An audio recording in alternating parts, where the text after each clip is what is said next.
Brought to you by Alman Auctions, the worldwide leader in antique tractor auctions.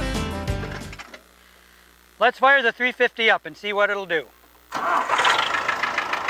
Riding tall alongside a field of Iowa corn, this bright red beauty of a tractor is pretty as a picture. And Richard Franks of Cresco, Iowa shares a long history with this vintage Farmall. Back in 1956, Richard's dad brought the IH 350 diesel home when it was brand spanking new. Oh yes, yeah. I'm the kind of, I grew up on, I couldn't wait to get home from school to get out on a tractor. And I've been this way all my life and still am, I guess, but I really enjoyed it. Some of the features that the tractor has is it has the torque amplifier. This is the lever that you would pull to engage that. Probably one of the reasons that my father purchased this tractor was this was kind of important to him because he had an AC combine and he couldn't go slow enough with the old M to take the windrows in. So that was a handy feature of the 350. Father and son worked the 350 diesel plenty hard back in the late 50s and early 60s. And then in 1969, Richard started farming on his own. Of course, he needed a tractor, so he went to Dad to do a little bargaining. Oh, he gave me a bargain. There's no question about it. It was a bargain.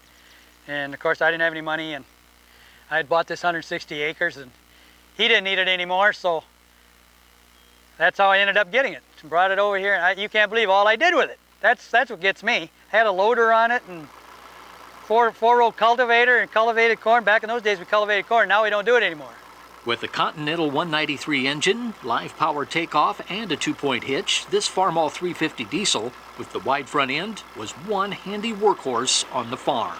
The tractor actually has about 38 horsepower. The book says 38 horsepower. And they're pretty gutsy for the size of it, really.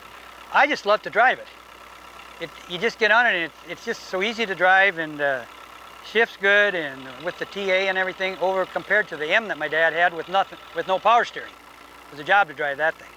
And in later years, when the 350 needed a little work done, Richard took it up to Eastside Repair in Cresco and the capable hands of his friend Dale. I've known Dick probably for about 25, 26 years.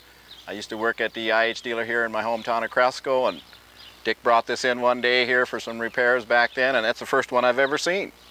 And I grew up on a 450 at home, 450 gas, and I thought, boy, here's something special.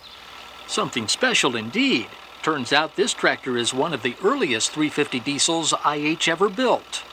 Yeah, Dick, I think it was just a stroke of luck here on your tractor that about 4 years ago I was just writing up a shop ticket one morning and looked down at that serial number, 641D, and I just happened to remember that IH's 3-digit serial numbers are rare tractors to begin with, let alone a diesel, and I figured that, well, heck, you know. Starting at 501, that made it somewhere in the neighborhood of the 141st made, but less than that, since 25% were diesels. Right. IH built 4,191 350 diesels, and as of now, this one is the lowest serial number anyone has found. That was enough to encourage Dick to send a photo of his tractor off to the editors of Red Power magazine. And lo and behold, here came the May-June issue. And I opened it up and there it was, and I was, well, you can ask my wife how excited I was when I saw it. Very.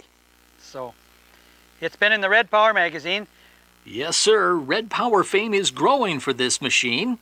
Now you can see it in parades. On Saturday, July 29th, we took it to Claremont, Iowa, where they had a Thrasher's Day parade. And they featured old and new machinery. And so I happened to know the fellow that was in charge of the parade, and I asked him, he said, bring it down. So we took it down Saturday, and it was kind of fun. You get a lot of comments. In fact, as I was driving in the parade, one guy wasn't sitting very far from the curb there, and he said, my golly, I haven't seen one of them in a long time. Just yelled it out at me. And a host of new fans will see the 350 diesel on the classic farm tractor calendar of 2002. And to get a tractor like this on the classic calendar, and a guy from my hometown, and personally we have worked on the tractor that's on the calendar, is pretty unique to me. Probably happens maybe once in a guy's lifetime. Well, I'm just kind of proud to own it, and it has sentimental value to me. Yeah, it's a 1 in a million feeling. The chance to hold on to the tractor your dad had. The ironclad memories of your first days of farming with the 350 diesel. It makes you wonder what Dad might say if he could see it now. Oh boy, he'd be pretty proud of it. That's what I think he'd be. because he liked nice things, and I think to see it all painted up, it probably looks nicer now to paint it up today than it did when it was brand new.